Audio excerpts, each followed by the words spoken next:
Look who showed up, Nakita. Good, Hi. good morning. Good morning. Let me tell you, Nikita, I can't take for my folks, so sometimes that'll throw me off. But I'm here. That's We done awesome. talk bad about you, didn't I you? know. I know Julius did. I know he did. I know Nikita was being nice. We Yes. have talked about you.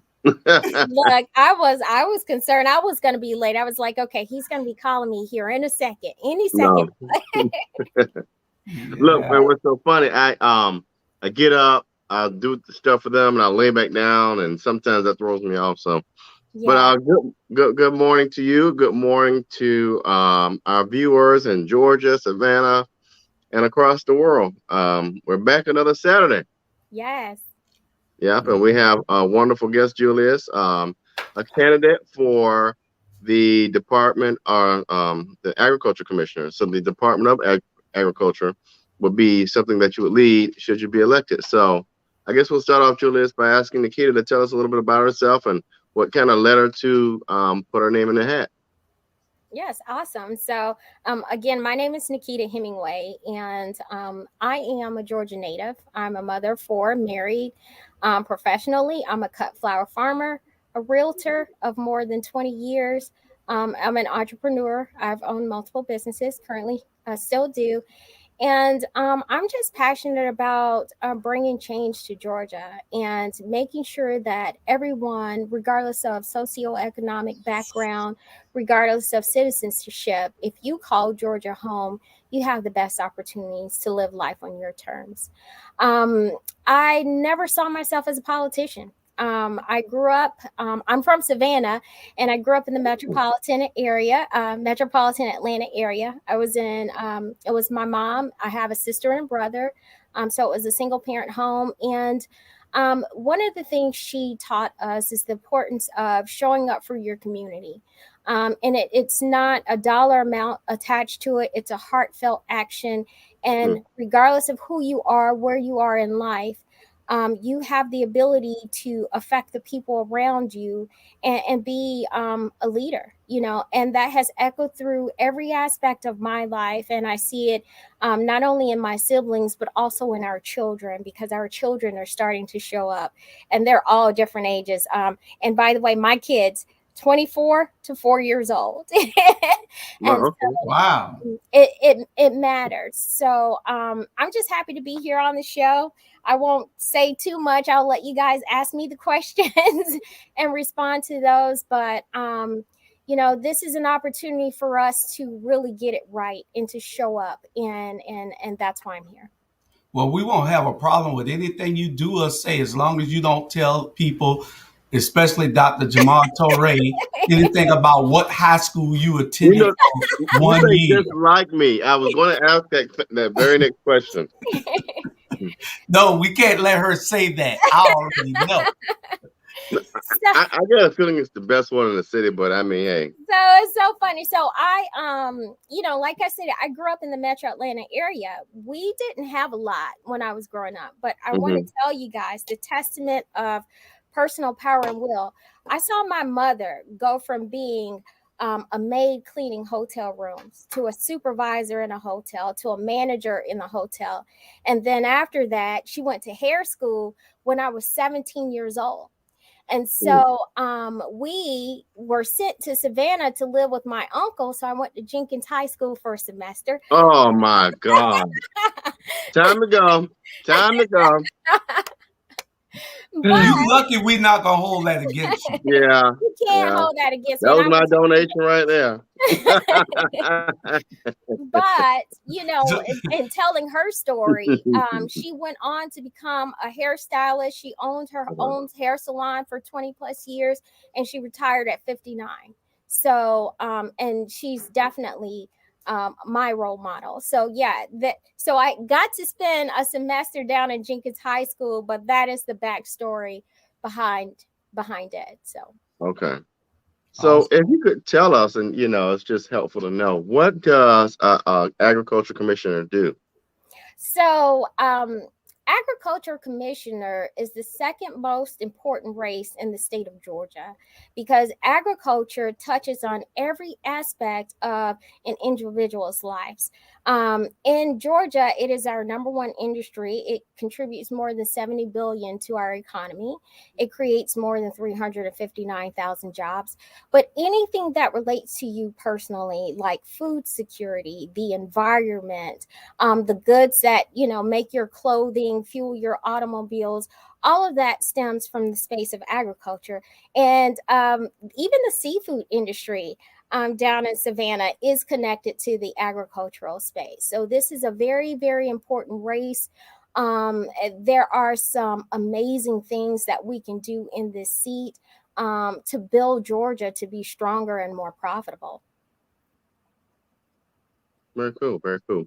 So, one of the things that I had a chance to do last year with Daniel Blackman was kind of go throughout the state and meet people as we connected for Public Service Commissioner. How has that been for you, given now that we're coming up out of COVID, right? Yeah. But still kind of living in that space. How does that look for you in your campaign?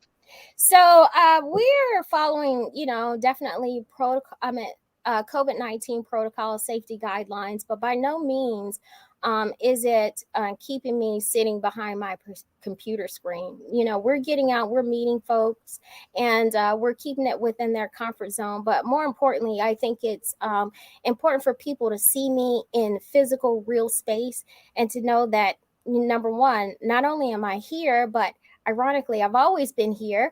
And two, change is more important than just staying stagnant in this. So we're being strategic about our activities, keeping health and safety in our mindsets, but we're also just making sure that we actually get out in these spaces and stay engaged and get connected with voters.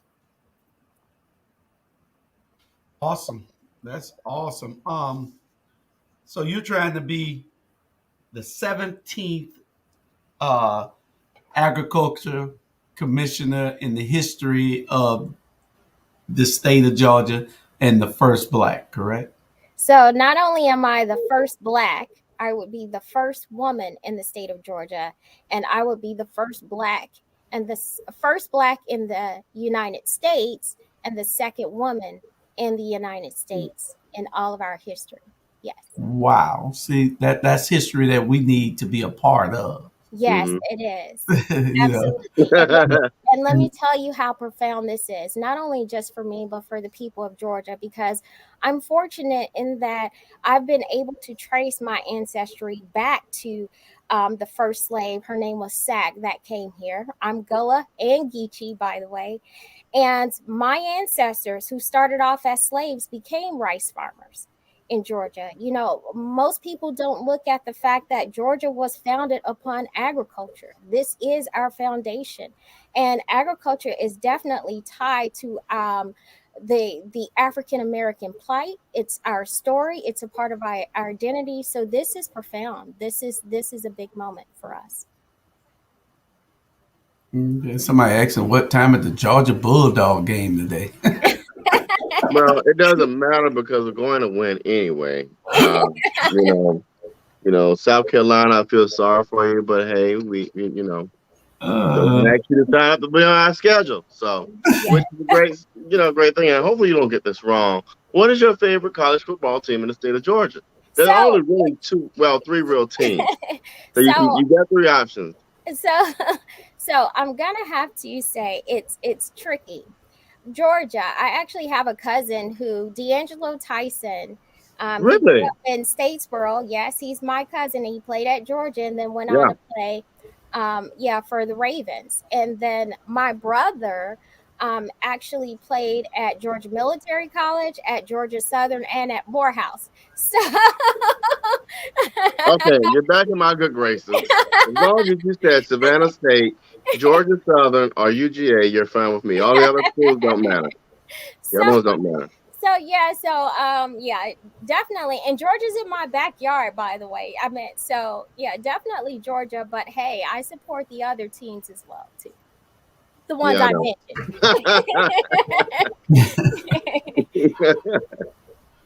Okay. I hear y'all. Georgia Southern is my favorite, and then Georgia, then Georgia Tech. Nice. Tech So, is Tech is just around just for them. I don't know. I'll hush. and Hey, Yeah. that's Tech was killing it in the 90s. Like they were just crushing it. So I have hope. I think they can get back into the tops conversations. Yeah, we'll be nice to them today. So, tell us a little bit about your vision and your platform as you kind of move throughout the state and campaign and tell people why they should vote for you. Yes. So my vision, it's centered around three things, which is education, opportunity, and resources.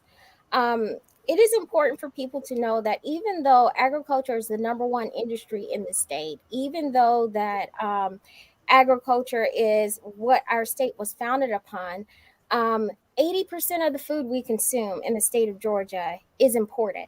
So, what that tells you is that farmers from around the world are more profitable in the state of Georgia than Georgia farmers, and we've got to change that. This month is Hunger Awareness Month, and there are 1.1 million people in the state of Georgia that are living near hunger. 337,000 of those are children.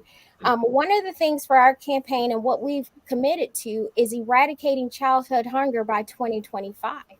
Oftentimes when we're talking about, how do we address hunger? How do we address food security? It's not about the resources, it's about the policies. And when we have good policymakers who can find opportunities, create opportunities, and make things more accessible, that is how we change the narrative, and that is how we make life better for those.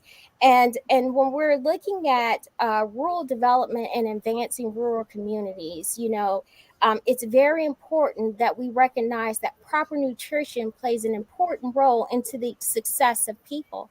A person who's born into poverty without proper nutrition is 10 times more likely to stay in poverty, and it becomes a generational issue.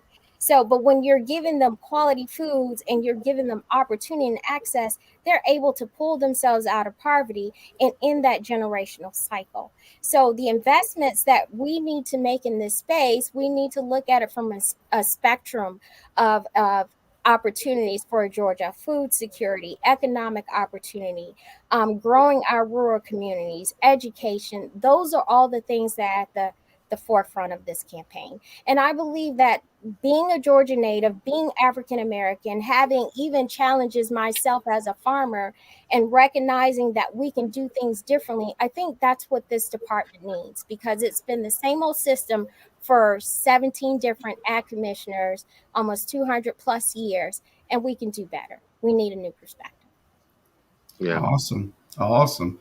Yeah, but it's about time. We got to get, but Black is not running again. Gary's running against Warnock.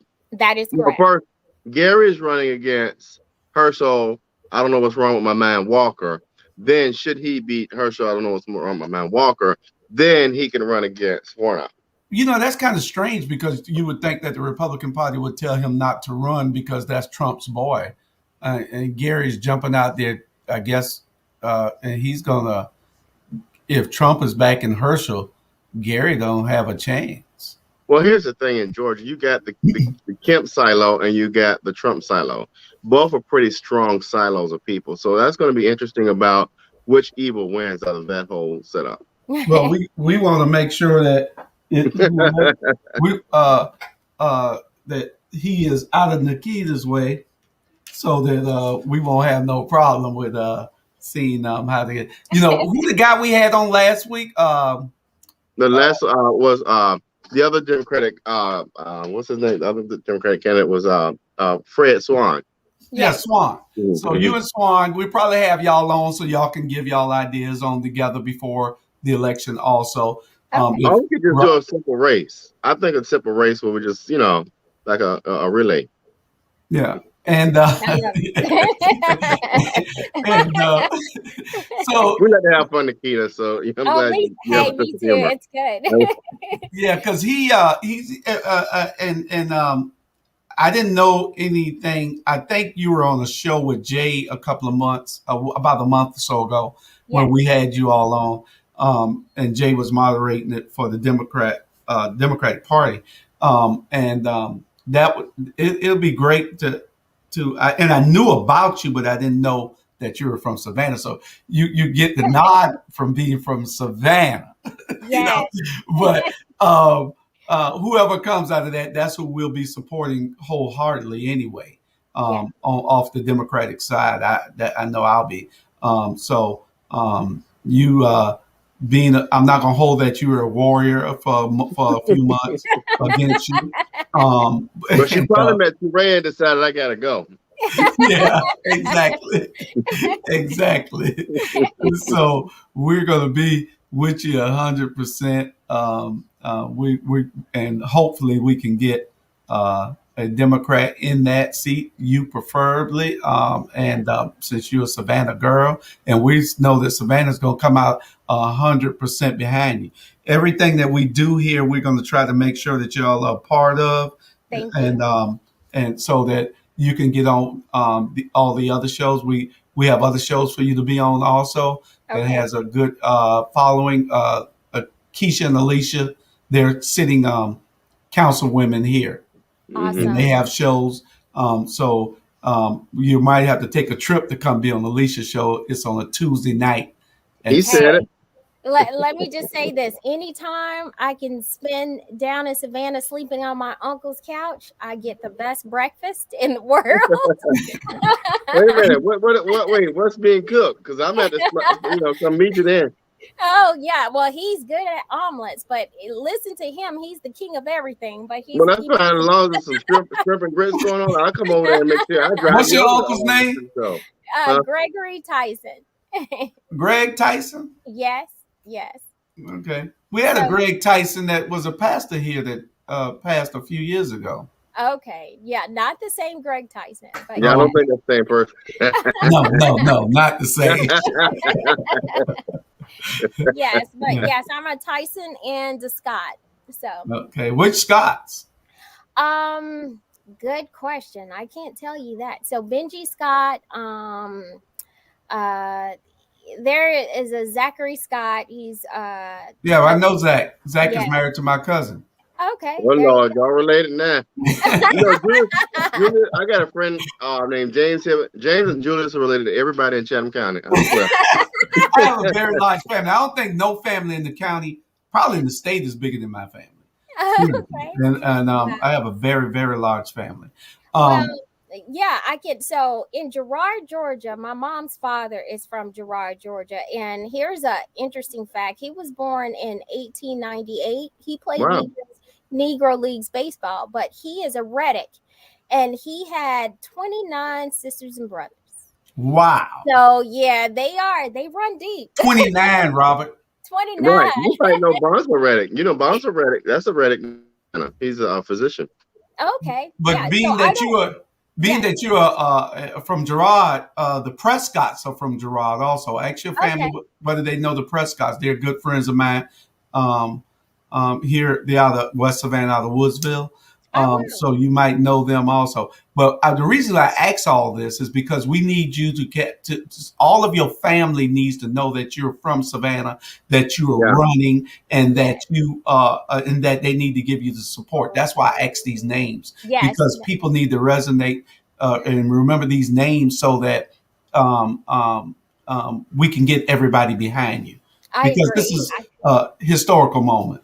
Yes, it is. I completely agree. And you know what? It's for me, this is circular because growing up, spending time in the South, especially with my grandmother, everywhere we go, her first statement was, "Who your people?" What's your name? And I just thought that was just so weird. Why? Like, grandma, it doesn't matter. This is a person, But in being the age I am now and recognizing that family is important. And knowing who you're connected to, that is important. Mm-hmm. That's how you are able to support each other, stick together, and keep moving forward. So, yes. Yeah, that's so true. So one of the things we talked about before in the past, just to get, we ebb and flow. So I appreciate you being flexible. Yeah, What are your thoughts around, if at all, around community gardening? I love it. So one of the initiatives we are planning on rolling out is more education for community gardens. You know, my mother said something profound to me about 7 months ago, and she said, you know, raising you guys was hard, and I was so inundated with making sure you had a roof over your head, making sure you were healthy, having all these things, and never once dawned on me to start a garden. And she grew up with her mother who, you know, was a farmer. So making sure that we educate people in this space on how you can grow your own food is going to be very, very impactful in making sure we address, you know, solve those issues around food insecurity. um, right now, and it is cheaper to have a meal from McDonald's than to buy something healthier in the grocery store. You know, and having access to organic foods, it seems like it is just a challenge. But when you grow your own, it's more economical because you're growing it and it's only costing you your labor, you know, cost of seeds and taking care of that plant. But also that knowledge stays with you and you're able to pass it on for generations to come. So, very, very important to me that we expand um, our efforts in creating education and hands-on experiences for people to grow and also have the support that they need. So as they're maturing in this space, they're just not left alone. That's great. And the we understand that the agricultural uh, department uh, regulates a whole lot of things. Yes, Mhm. Grocery stores, convenience stores, food warehouses, yes, pets, yes, gasoline, yes, pesticides, food safety. Mhm. It just goes on and on. It's a big yes. department, a lot of responsibility. It is a huge responsibility, but you also have consumer affairs. So advocating for your rights and your protections, that is important. The water industry, product labeling is within this wheelhouse. And now that we have hemp growing in the state of Georgia, here's an interesting thing. The DEA is no longer stepping in to regulate, you know, or to make sure that these fields are burned down when they're outside of regulation. All of that falls up under the Department of Agriculture. So there is that policing, regulating unit that is attached to this space. And, you know, we talked about my Democratic opponent, but let's talk about my Republican opponent. I'm not going to even mention his name, but he's I'm in, glad you don't. yeah, He just but said nothing. he he lets people know he's eighth generation farmer, and it, you know, it's highly documented his, not only his racist past but also his family's racist past. So when we're talking about the fact that the ag commissioner has policing powers in some of these districts, do we really want that type of person having this type of power governing our farmers but also in our communities? You know, so these are all the things we have to look at in this space to make sure that we keep the people of Georgia safe and we create the opportunities that everyone, regardless of color, um, need. So, And really quick, you all, just a quick thing. If I leave, I hear you. I have a father who's 94, so I don't allow either of them to lift their finger, do anything. So I'm running to go do. He's in the Yeah, kitchen now, so I'm going to see what are you doing. You let me do it. Not that they can't, but like I tell them yeah, all the time, I said, "You raised me and my brother. It's time for us to raise, you know, right. yes, to Take care spoil of y'all." them. So Right, yeah. yes, But right. Nikita, you said a key piece right there with the hemp industry. What are your thoughts around it? It's such it's a billion-dollar industry. yes, I think the state of Georgia, under our Kempian or Kemp rule dictatorship, have lost sight of things that's going to help the people. And you're yes, exactly right. We could talk about the policing and their inability to understand that minorities are in this state. I think they think they're all white state. But let's go yes. back to Kemp. What are your thoughts around that, and how do we leverage that, if at all, for economic growth in the state?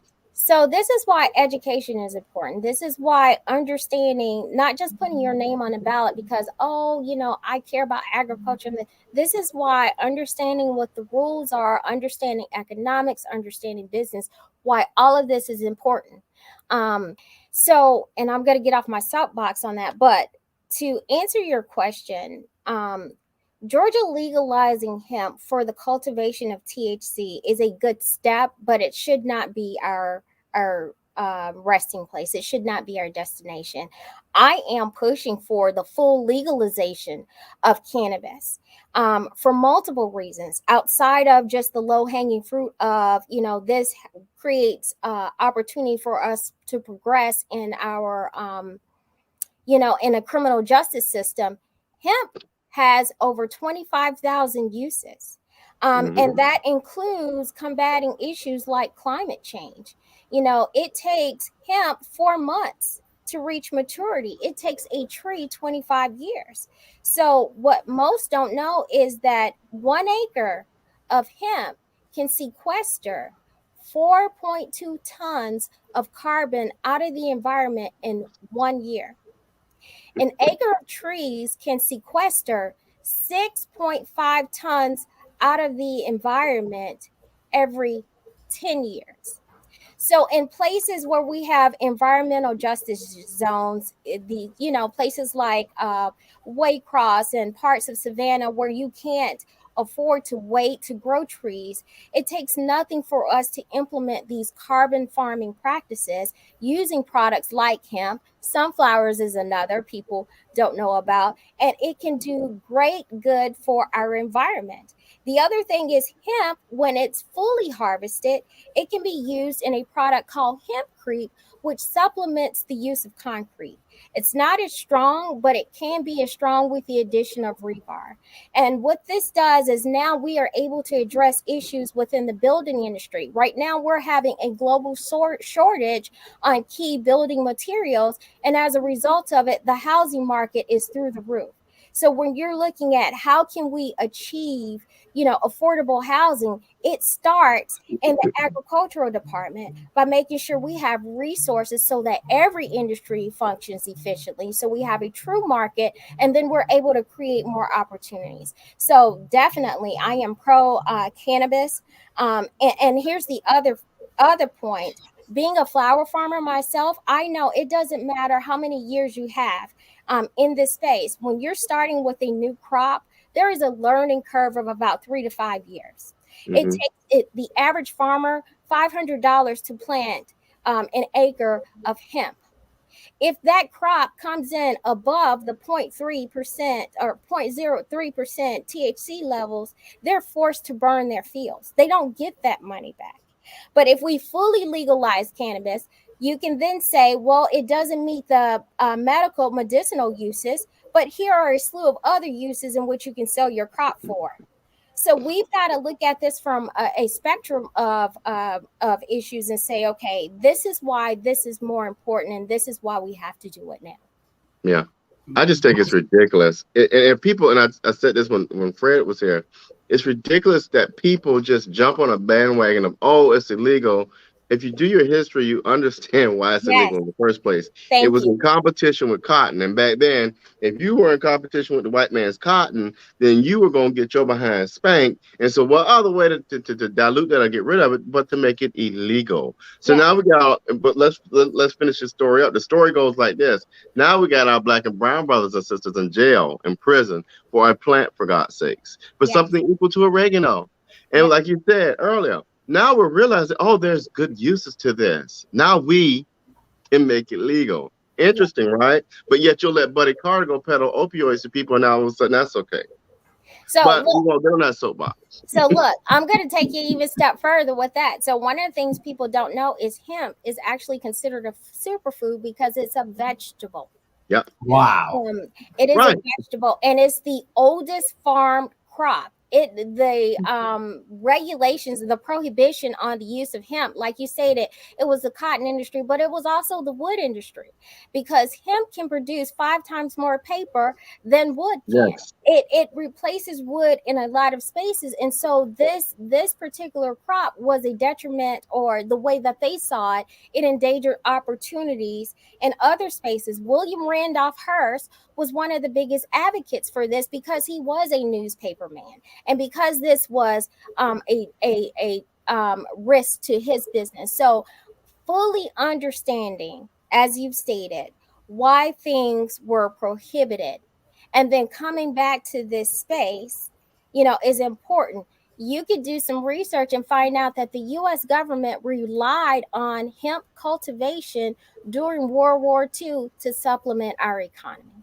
So, education, opportunity, and resources, which are my pillars in this campaign, is very important that you understand the connectedness in this space and that you have the resources to change it.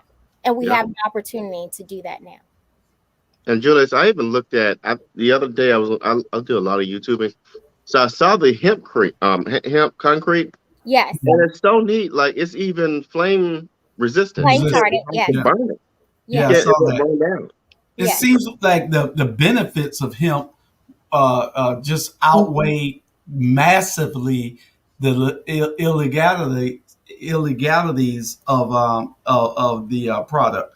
Um, and like you said, now is the time to change it because there's so many people.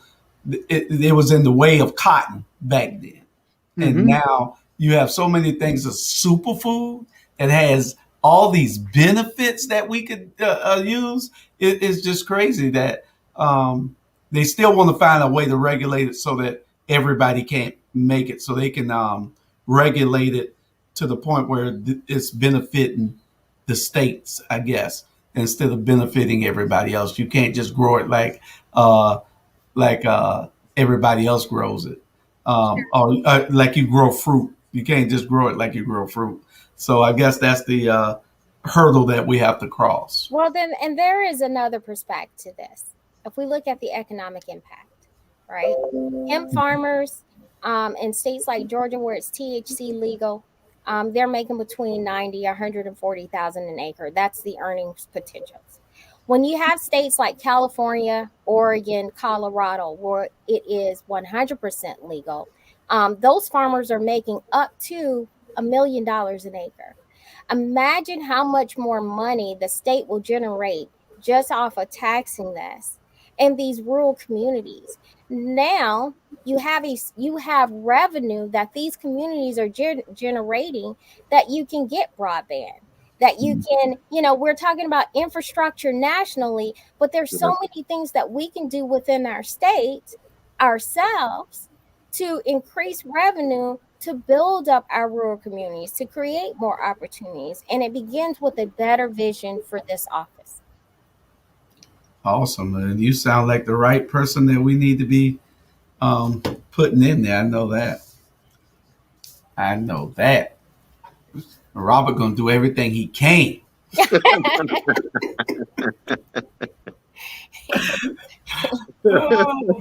Hey, Yeah. we got it. We definitely got to show up. The reality of this, and it's it hit us hardest the most in 2020, and we're seeing it, is that um, the state of our world, the state of our communities, our townships, the state of everything, it's not one person's problems, it's all of our problem. We all actively played a role in the state of our country the way it is today.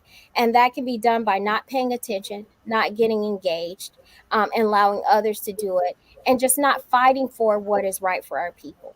More than anything, people like myself, yourself, Julius, Robert, we can show up, but it's up to the voters to elect people like me. So Right. this is definitely a team effort, and just encouraging everyone to make sure you show up, because we have an opportunity to make our state better for everyone. We just got to everybody has to play their role.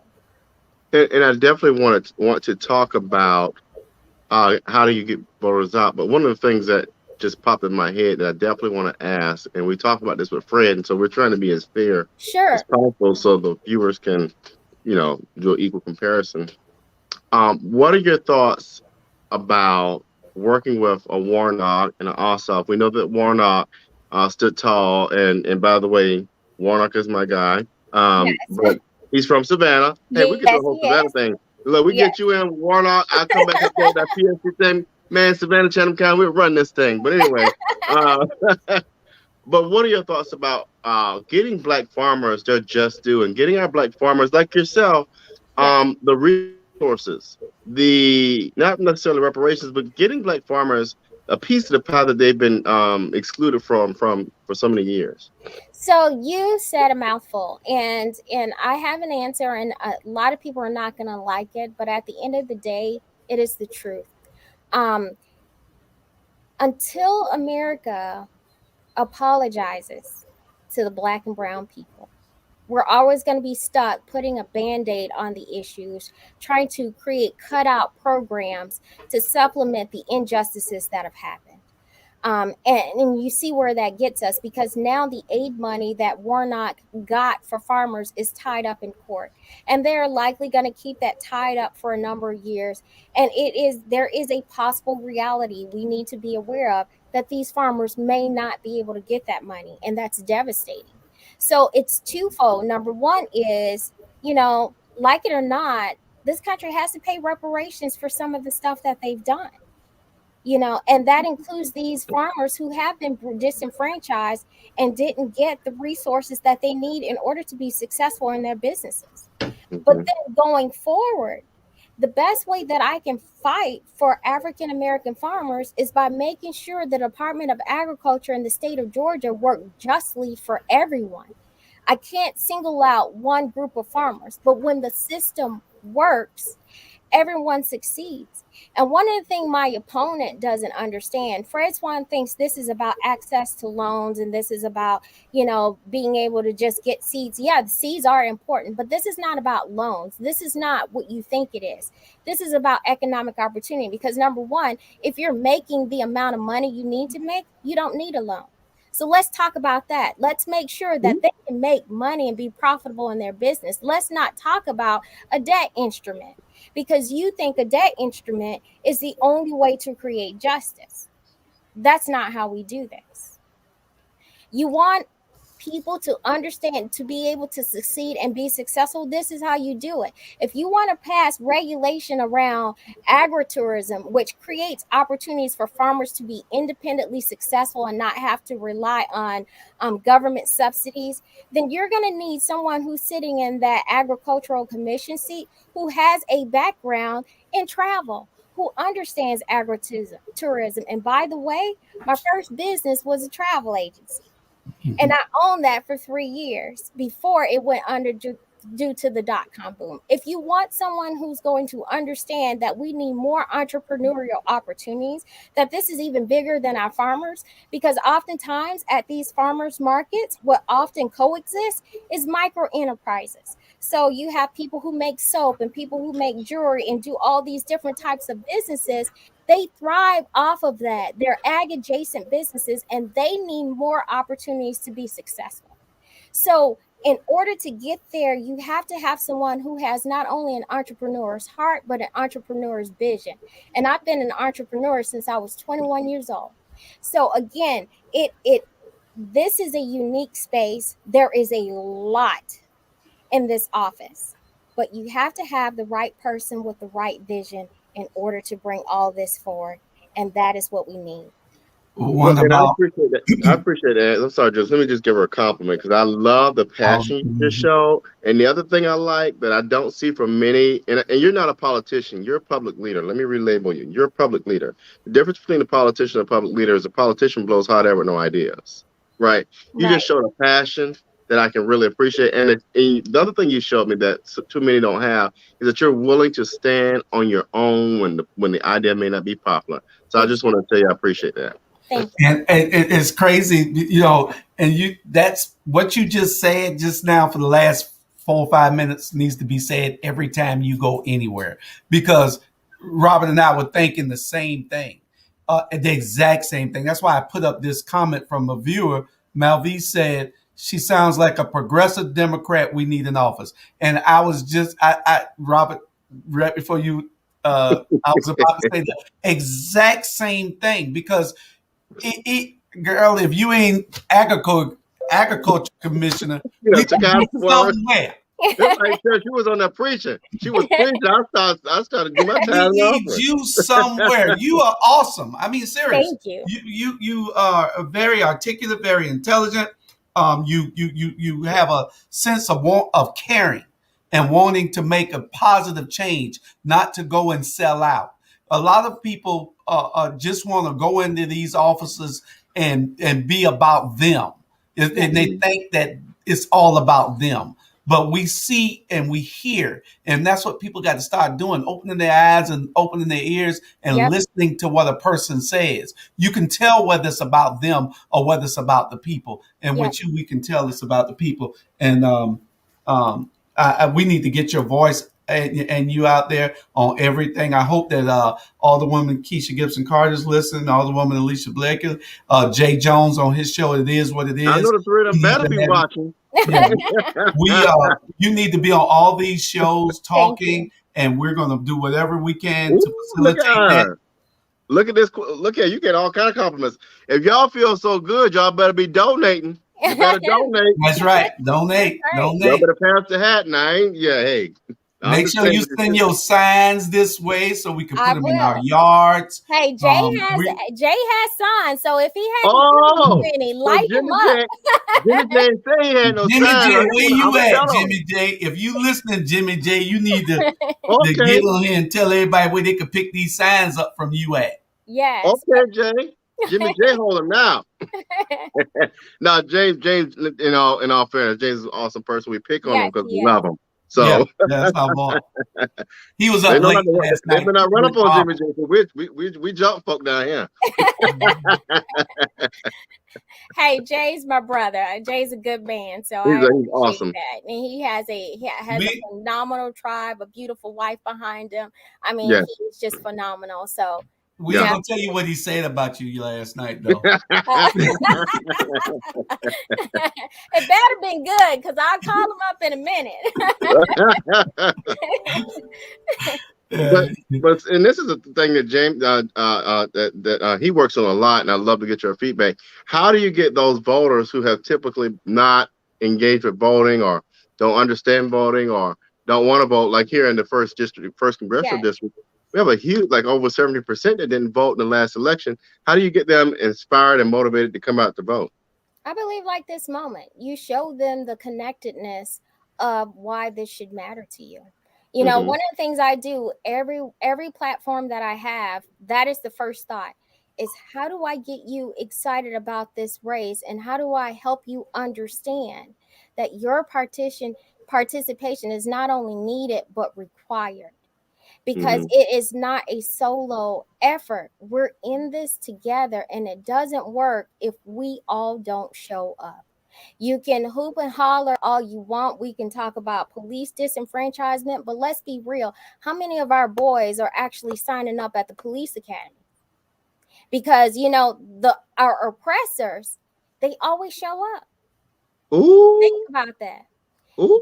They always show up, and they won't get in these positions of power. They won't be able to negatively impact your life if they're not the one showing up. So now we've got to show up. That's it's funny that you said it, and that's one of the things that I preach when to hire locally, because these people know the communities. Yes. When you hire somebody from Nevada, North Dakota or Wyoming and South Dakota, and you bring them in here to police area and an environment that they're not used to, then they act in a way that is foreign to us. Exactly. And it could be detrimental to us. And so that's one of the things that I preach every day too. So it's funny that you say that. We need that. Yes. Yeah. But like I said, Nakita Hemingway for governor in 4 years. Well, I don't know. Stacey might have something to say about that. Look, I know when to stay in my lane, and agriculture is my lane. Now you see, Sherelle said I just tuned in 10 minutes ago, and from what I've heard, she already has my vote. Your voice needs to be heard everywhere. Yeah. Keisha and Alicia, y'all have this young woman on your show this week or next week, and we'll Teray set as it up. well. Yeah, And Teray Teray, was good. yeah, Dr. Teray, and Jay Jones. You're going to be, so just make time because you're going to be on all our shows and start talking to the people here so everybody can hear you because you're very, very, very um, articulate Thank and you. what we need. Thank And you. I'm going to get in trouble for saying this. I know I am, but it's all good. So, whomever comes out of the primary, the winner, I just hope this time that the Democratic Party of Georgia stands up and supports its candidates. That's Yes. something that we did not see in the last election, and we've got to do better than just worrying about the Senate and just worrying about the governorship. We got to start worrying about every last one of these seats from Ag Commissioner to the Labor Commissioner because they're very important. They impact people's lives on a daily basis. Yes. You're looking at Plant Vogel, and people don't even realize this. Plant Vogel, I don't even talk about this stuff anymore. Plant Vogel is delayed yet another 5 to 6 years, and that's another $10 billion Wow. on your bill if you're a Georgia Power customer. So, I mean, we got to do a better job, Democratic Party of Georgia. We need to find a leader at the head of that ship, and I don't care who gets mad. Somebody needs to lead the ship who understands what that looks like. Yes. Mhm. And that's So I why. don't mean to drop your No, name it's because I ain't okay. getting you in trouble now. No, you're fine. I mean, those you're entitled to your perspectives, and you Yeah. should say those because it's what you feel in your heart to be true. I think it should be heard. And the other thing is, this is why we've got to make sure that people show up and vote. You Yeah. know, I'm not going to tell you all of what I know, but I'll tell you this: it matters when you have people who actually are running for office. Study the job, because what Yeah. I can tell you is, I don't care what Democrat is on that ticket. In this race, there's only one person qualified to hold that seat legally, and that person's name is not Fred Swan. So I'm just going to leave it there. Because so if you're not voting for Nakita Hemingway, it's a wasted vote because he will never, even if he won the Democratic primary, even if he won the state of Georgia, if you don't know the laws of the state, you don't recognize that he will never be allowed to hold that seat because there's certain things he is supposed to have that he don't have. Ooh, So Julius, this your is turn. why it is important that we show up. Baby, you a sister. You don't play it. Yeah, and we're gonna get you a Mona Lisa Monroe show too. She got a Thursday Look, morning show. she done been around. She done been around Alicia and Keisha already because she had an I said it moment right there. That was Alicia Blakely. Well, she don't mind, and I love her for that. She don't mind saying what she gotta say, but she'll follow up when I said it. Yeah, I said it. She even got a T-shirt now, Julius. Yeah, I know. And she ain't gave me. By the way, Alicia, you ain't getting my T-shirt yet, so I ain't gonna mention your name no more till I get a T-shirt. Yes, I said it. She will tell you that because she will give you the information the way that you supposed to have it. She's not hiding anything. She Yeah. believes that the public should be informed, and she should. tells you. And that's Agreed. what it's all about. It's about being a public servant, not a politician. A politician hides things and thinks that it's all about them. These are public servants. Alicia and Keisha, Bernetta, these are public servants. Agreed. And we got several shows. We need to get you on Mona Lisa Monroe morning show on Thursdays at 10 o'clock. We need to get you on there also. It's all these shows will be, just give us a call. We're going to be hooking it up for you. We are ad hoc campaign committee here in Savannah. Hey, I love it. Yeah. Chatham County is what, the second largest? I know we're in the top 5, top 3 Yeah. eligible voters. So, like I tell people all the time, Chatham County is very critical to anybody's success in an election.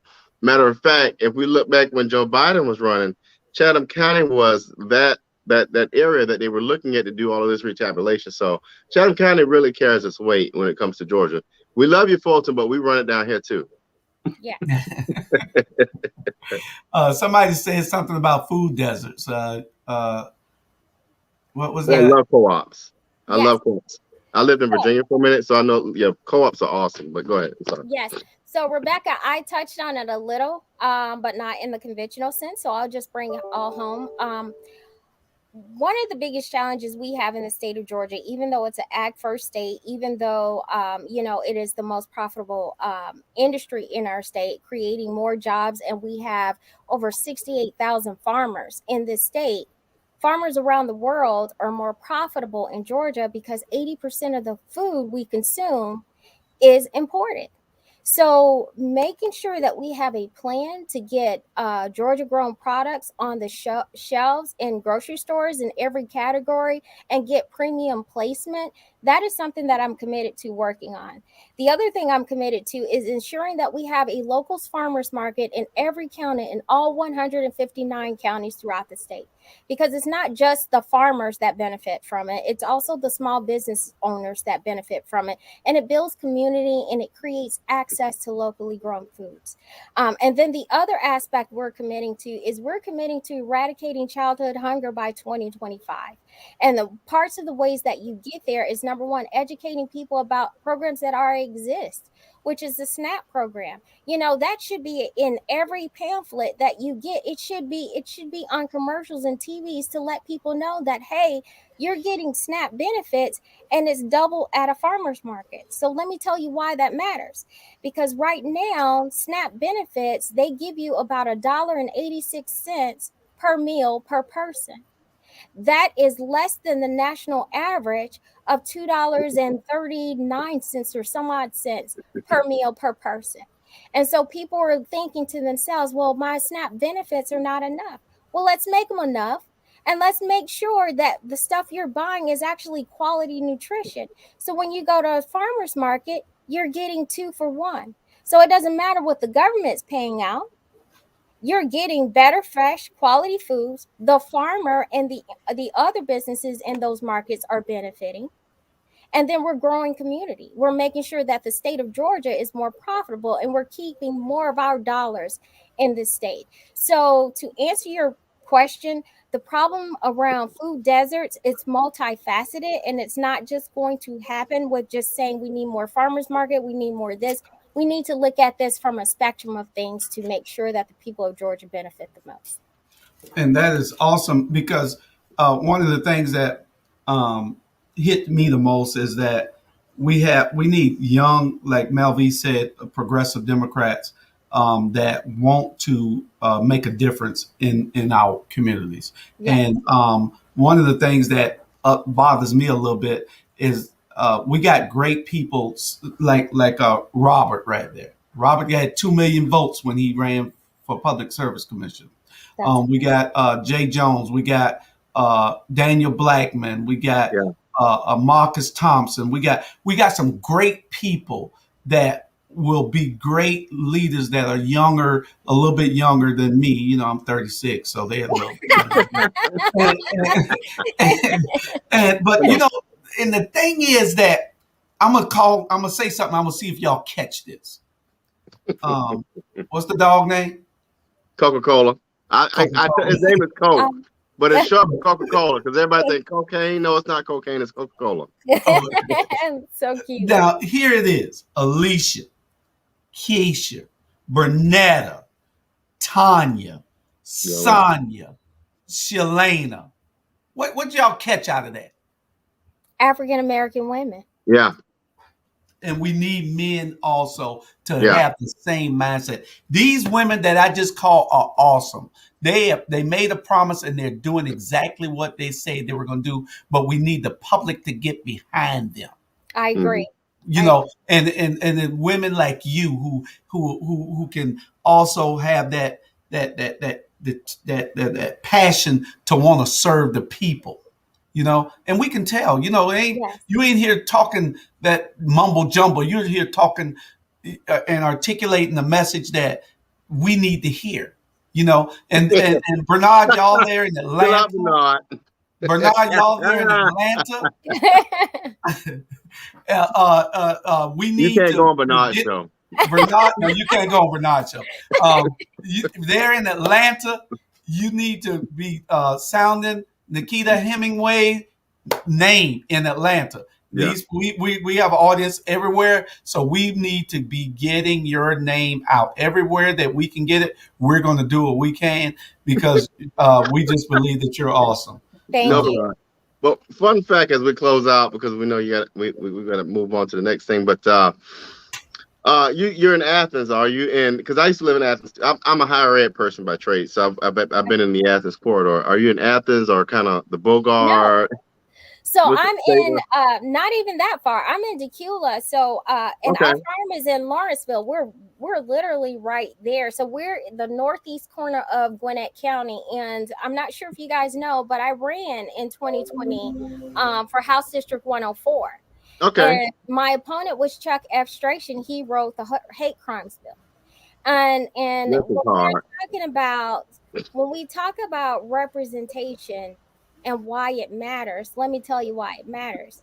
In that race, my opponent sent out a flyer with NAACP and African American leaders on that flyer as if he was given permission to send that flyer out to confuse voters. And he actually had to issue a formal retractment of that, apologizing for that, because that's what happens when we don't elect people that represent, who genuinely represent us. They silence us by stealing our voice. Yeah. By saying, I recognize you, I'm going to create these opportunities for you, and it's only about creating opportunities for them. And by the way, he raised 1.3 million. We raised 160,000, and I want you guys to know that we were 779 votes shy of winning that race, despite the money he had, despite the name recognition he had, despite the fact that he was he sponsored that hate crimes bill. We did that because we showed who we were and we showed what we stood for. And that is what is important. We got to make sure that we show up and we support the right people for the right seats. That's correct. How many votes that was? 779. Man, all we needed was 300 and about 70, 80 of those. Yeah. And we got, that's why I was important.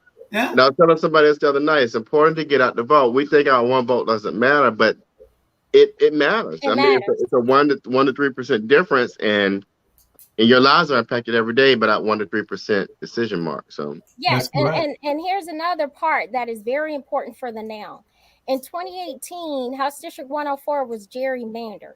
When my team and I processed those numbers, it was that split precinct where we lost our opportunity. This is a redistricting year. And so we understand how that's going to impact us locally and countywide.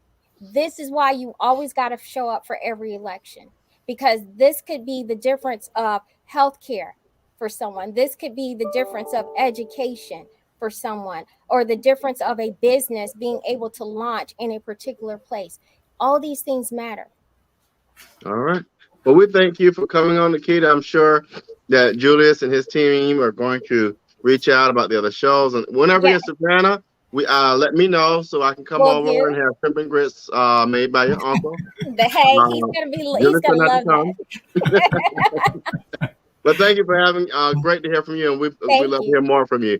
And Jimmy J, if we don't have a sign on Monday morning, you're gonna have some 4 flat tires. So we just want you to know that. Yeah, we're gonna make sure that we get that information from Jay so that we can tell everybody where we can get your signs from.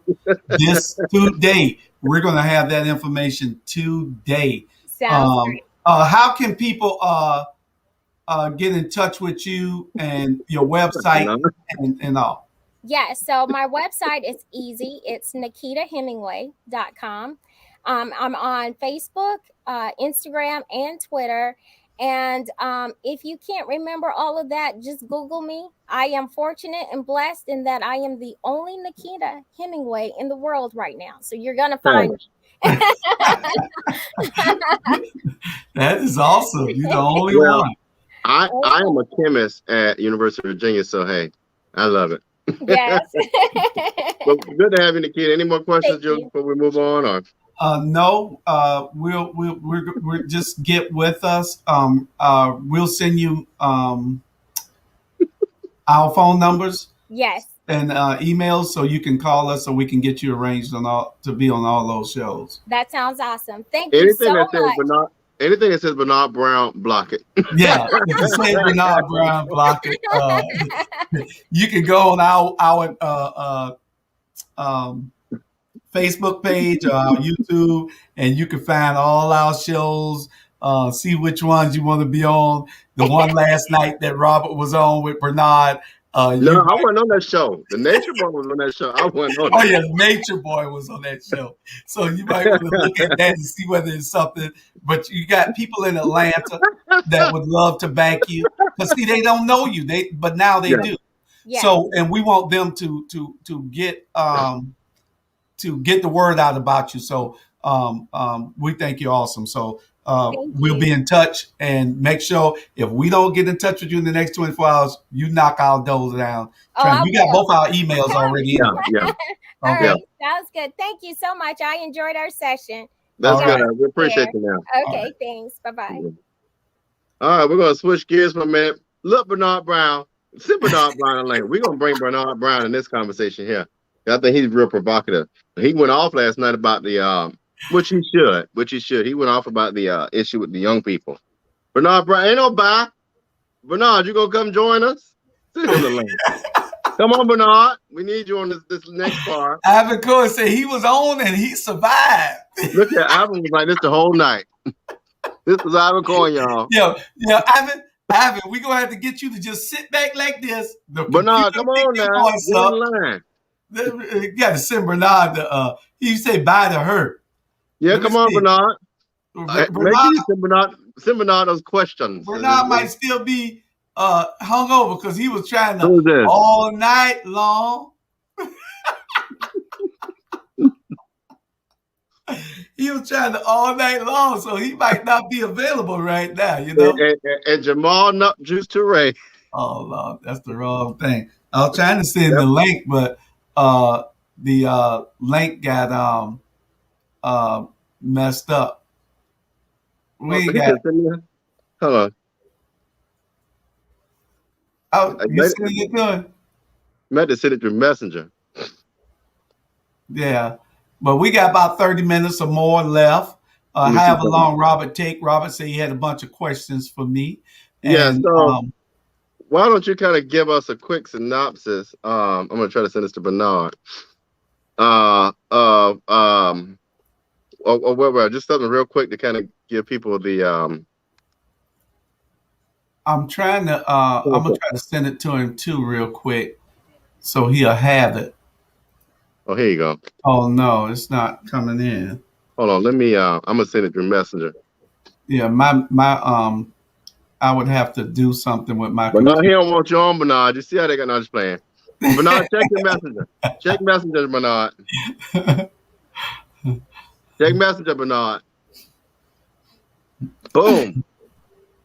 I don't know why he got on his profile picture. Got that cross on like he the Pope. He told me he just got up. Yeah, we know. That's fine. I did too. But if you know how to work magic, all you gotta do is make it work. Y'all make sure y'all share this show. Don't be afraid to share it. That young lady is awesome. She's a Savannah native. She lives up near Atlanta now in Lawrenceville. But she is awesome. I was very, very, very, very impressed.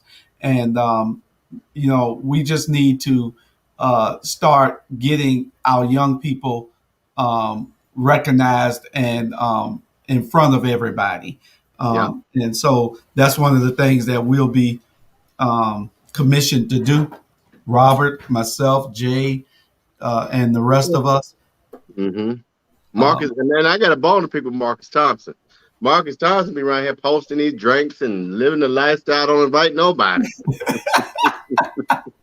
Don't invite nobody. And Milo had to slap him down yesterday. Yeah, and I forgot about Milo. If I didn't call your name, it's just that I didn't have. It was a spur of a moment thing. Especially those women, because we got other women that are serving also, that's been serving for a while. We got Connie Hall, we got Deion Hoskins Brown, we got Tammy, Tammy Stokes, we got Tammy Mosley, we got we got some awesome people. I forgot about Sister Mosley over there. Yeah, we got some awesome people.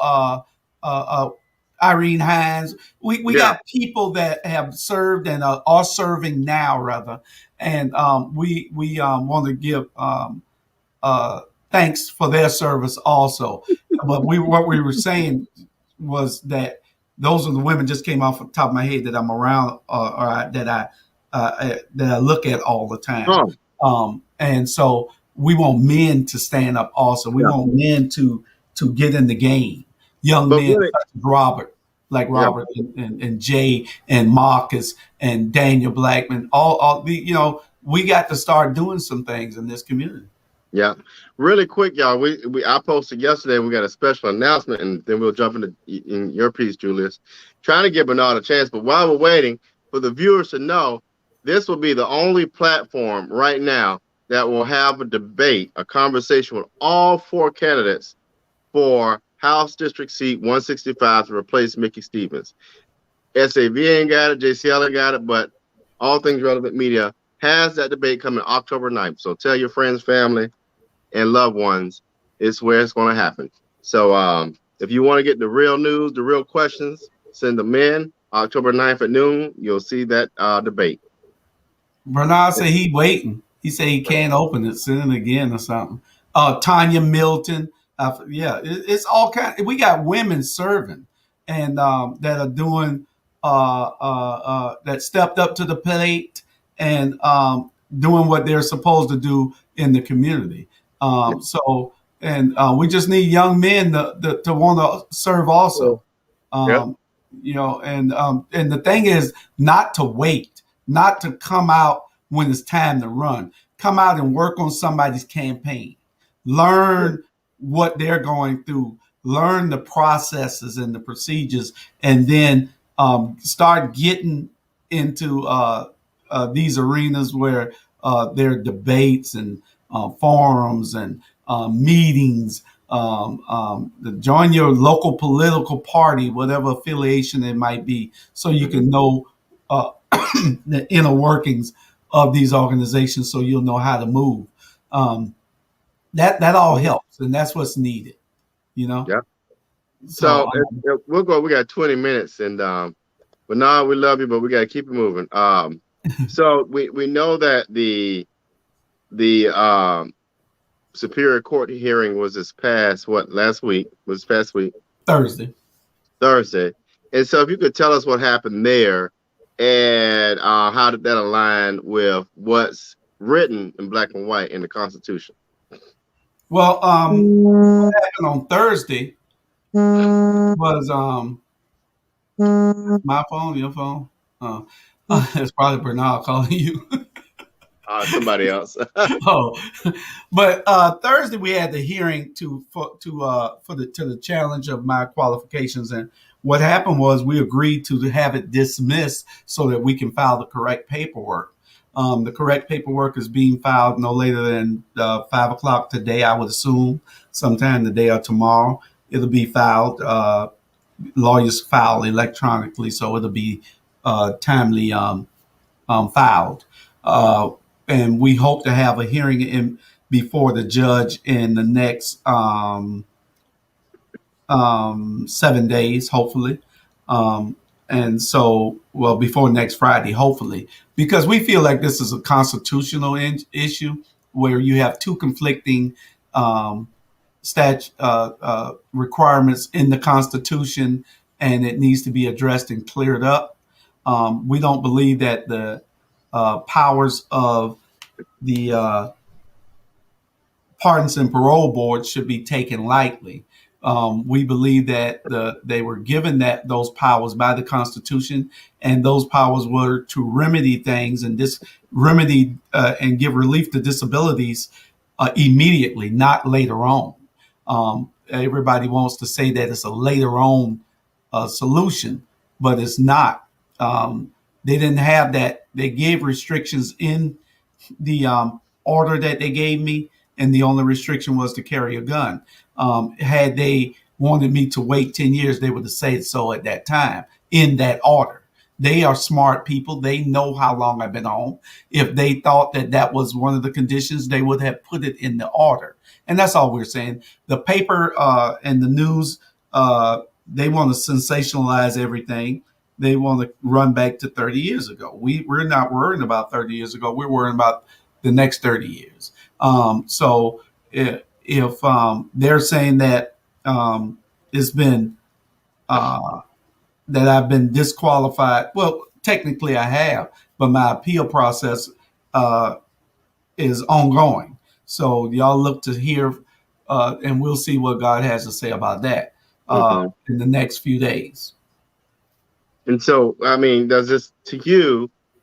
And I'd love for the supporters to jump in, especially those from Fort Wentworth. Does it equal voter suppression if you're not on that ballot, or if there's some thoughts of maneuvering by those who are already in power?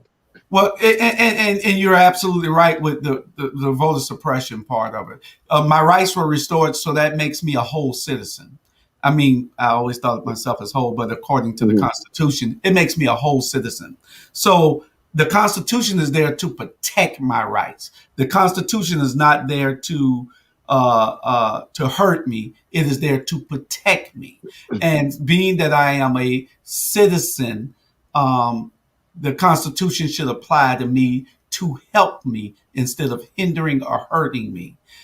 So we're asking the court that they look at that in that light, also most favorable to me, being that I am a citizen with my rights restored. So it gave restrictions in that order, but one of the ones is what they're challenging me on. So we're saying that it's an immediate relief to my disabilities. My disabilities was that I could not serve on a jury, I could not serve as a notary, and I could not run and hold public office. This order gave me immediate relief, and that's what we're arguing. Now, the Constitution, on the other hand, says something a little different, even though the Pardons and Parole Board is a constitutional entity and has those powers to give me my rights back immediately. The Constitution also has one word in it that says "and." So it's conflicting disqualifications, disabilities, and it's conflicting reliefs. So we need to get all that settled. And I think the only place that can technically handle it is the Georgia Supreme Court. We're hoping that the judge looks at it in that light and or either rule in my favor and have the Supreme Court correct it. So or to clarify. All we're looking for is clarification. Clarification that is very clear. So we're looking for that in the next few days. And I'm going to deviate for a minute. What's interesting to me, and those that know me know I don't have a problem saying what I got to say, is that if a person, a person who has paid their debt, and we'll use that language, it's done. Let's move on. But what we're doing in this society, and I think, I talk a lot about criminal justice. The criminal justice system has become a system of capitalism and punishment, not about rehabilitation and forgiveness.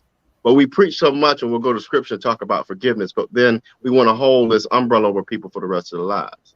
When a person paid their debt, it's time to move on and do something different.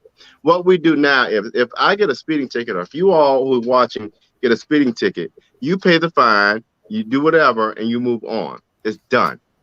But if we were to akin it to the situation we're in now, or what we see with what we want to call felons, we pay that ticket, and then every time you get in the car, you got to pay another $200 fine. Now, is that really fair? So what I'm saying is, when a person has paid their debt, when that particular sentence or what have you is done, it is done. Restore every single right, unless it's a violent crime or a crime like rape or something like that. It's one of the things that I stand firmly on, and we need people in office to understand that we've got to do different than what we've done 100 years ago. The laws on the book were written for the time they were written in. It's time to reevaluate, and we have a bad habit of not reevaluating things. I say this all the time. We've got to stop even placing people in jail who don't commit violent crimes. We are only hurting ourselves, and we look damn stupid doing it every day. And so it's one of the reasons why I support our current district attorney. She's a forward thinker. She understands these things. But we as a community have got to stop trying to demonize people for things that, A, don't hurt a person, and B, when it's done, it's done. If a person has paid their debt or whatever the fine was, move on, let it go. And like you said, Julius, it's time to, it's in the past. How many of y'all are in situations or relationships and want to go back to talk about that relationship with your current spouse in the room? You don't. So why would you do it to somebody else? Yeah. Once paid, a debt is no longer a debt. And if you paid your debt to society, it's almost like double jeopardy when you have to come out and do something else on top of what you've already you've already paid for. Um, and you know, what we want to do is be able to have people to live a model life after they get out. These returning citizens need a way to say that I'm engaged, I'm involved, I can help, I can rectify any wrongs that I've done in my past. And I want to be a role model for younger people coming behind me. And that's what this is about. It's not about Julius Hall. I'm not doing this. Hell, I didn't want to run. I didn't. The spirit led me to run. I was put in a position where we either run or don't have anybody else running for the position. So, and I felt like, so I prayed about it, and this is where God has me. If I get it, then that's what God wants for me. If not, then we'll keep moving and pressing and making sure that this community gets better one day at a time and one person at a time. So, Yeah, now and let's add to that. I honestly say, especially to our lawmakers and all of that out there and law enforcers, if we want to keep the current system as it is, fine. You want to hold a debt against somebody forever, fine. Then exempt them from taxes. If you're telling these people that they cannot participate in the system in which they live, then they should not have to pay money or taxes into a system in which they live. That's not fair. So if we want to be real about it, exempt those same people from taxes all around the board. Sales taxes, income taxes, state taxes, property taxes, exempt. So put your money where your mouth is. that's correct. That just how. But going, Ivan said that. And I agree. I got an idea. We're going to talk about this later. Maybe those blocking Julius need to hear this Bob Marley's Redemption song. They probably need to hear it, Ivan, but they don't understand the word. But Julius, I was going to tell you this. We're going to bring Tevin on once a month. We're going to break down the words of some of these songs, especially hip hop. Because if we listen to even today's current rappers like Lil Durk and Lil Baby, you'll understand some things a little better.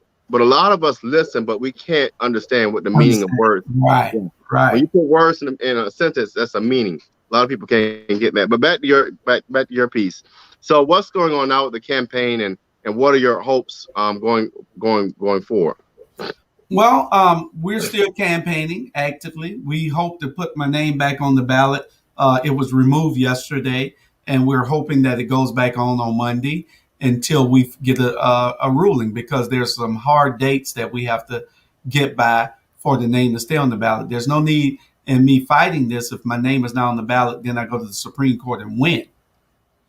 Then it causes the state a whole lot of money. It's easier to leave my name on the ballot. If the Supreme Court doesn't agree with me, then my votes won't count anyway. So I'll be disqualified. Don't matter if I get 10 times as many votes as my opponent, he'll still win. But we want to be able to be in the game, be in the process, and be in the game, because you can't win it unless you're in it. So that's what we want to be able to have. If I'm disqualified later on by the courts, I'll accept that from the courts as from our final resolution, if that's what the Supreme Court says, or if that's what the judge in Superior Court here says, that that's what they see. So we'll wait that outcome, but we're actively campaigning. We are still knocking on doors and waving signs. I didn't go around taking my signs down because it's not over. The news press might want to make people think that it is, but it's not. So we'll see in the next 14 days. So right now, we know that there are people in Port Wentworth that are resisting and engineering this. One in particular that blows my mind is, and talk about the news. you got the main character in this whole thing is in the center of a whole deal where you just magically got this $500,000 to run a tourism company, yet the tourism company doesn't exist. But I have yet to see JCL, SAB, TOC, or Savannah Morning News understand what does that look like. Yeah, What's going on there. So you give it. So the mayor's giving his buddy $500,000 of taxpayer money. So there's got to be more going on. What's going on in Fort Wentworth? The same guy who brought the challenge against me, his company got a $500,000 tourism contract, and they don't even have a building to operate out of. They canceled the contract for the Chamber of Commerce that was here for the last 12 years, doing a great job, and were building and diversifying, and was ready to take the city into a different hemisphere. And they canceled their contract and gave it to some people who are not even qualified and admitted that they've never done this before. And it's corruption on a level that is just mind-boggling, and nobody's doing anything about it. The GBI should be here investigating. I guess they have to be asked to come in, and I guess that's what somebody on the council needs to do, because this was a travesty. It was malfeasance of office. It was criminal for them to give these people this contract. So that's something that needs to be looked at pretty soon also. Yeah, and honestly, if all of that, I'm quite sure there's probably more going on, because when you have your finger on the pulse and you got a governor that doesn't do much but blow hot air and is in your party, they're not going to investigate. I mean, Kemp is not going to hurt his own. Kemp sat there and let Trump slap him around, and he still supports Trump. I don't know where to do that at, but hey, I don't know either. Kemp uses his knees quite well, so hey, you do it how you do it. Hey, loyalty can only go so far, and I don't know what's wrong with these Republicans. Ted Cruz did the same thing out in Texas when Donald Trump talked about his father, called his wife ugly. How the hell I'm gonna still support you? You talked about my daddy being a murderer and my wife being ugly, and I'm going to still support you. These Republicans take loyalty to a different level. No, you cannot. But I admire their loyalty, but you cannot be that loyal to anybody except God. That's a bit much. What is it? I think we got a question. Oh yeah, she said, "Look at this Bernard. Yeah, Bernard hiding behind the computer today." Let's see what these comments say. The fourth estate is not playing their part. Oh Lord. And honestly, and I don't know, I think we talked about this before. What is interesting to me, and I don't know the ins and outs of it, and so I won't go far, and this is probably the last thing we can cover. I don't understand y'all who are in Port Wentworth, especially, any citizen can let this stuff go by. But there's a fifth part of the 5th district, which I'm the district captain for CCDC. Part of the 5th district is out there behind Port Wentworth, and I don't know how you let that happen. So in my mind, it's the current leadership that either sold out or got a kickback or something, because you just don't give up that kind of real estate just because it's a nice thing to do. You say part of the 5th district? Yeah, I think the New Hampstead, that piece that's way up there where the warehouses are. That's Chatham, that's Savannah. So you know what I'm talking about, right? It's part of the 5th district of I believe so. It's that New Hampstead, yeah. But it's Savannah. It may not be 5th district, but I think I'm reading the map correctly. It's the 1st district. Okay. But I know it's Savannah, is what I'm saying. It's the 1st district. Yeah. Okay. And you're talking about in between Pooler and Port Wentworth. Right. And that's what's the name of the thing? It's not Jimmy DeLoach, is it? Yeah, it's off of Jimmy DeLoach. Yeah, that's it. Okay. It's off of Jimmy DeLoach. I can't even think of the name. My wife represents that area. Yeah. I can't even think of the name. Somebody will put it up there in a minute. Off of Benton Boulevard. Benton Boulevard. The Highlands. Yeah, there you go. The Highlands. The Highlands is the 1st district. Is in between Pooler, Garden City, and Port Wentworth. It don't even touch Savannah, but it is part of Savannah. So I mean, where they do that at, I don't know. But my thing is this: at the end of the day, I think it's government overstep. I think it's nobody in the city who holds office needs to have anything to do with this, but we know that they're involved.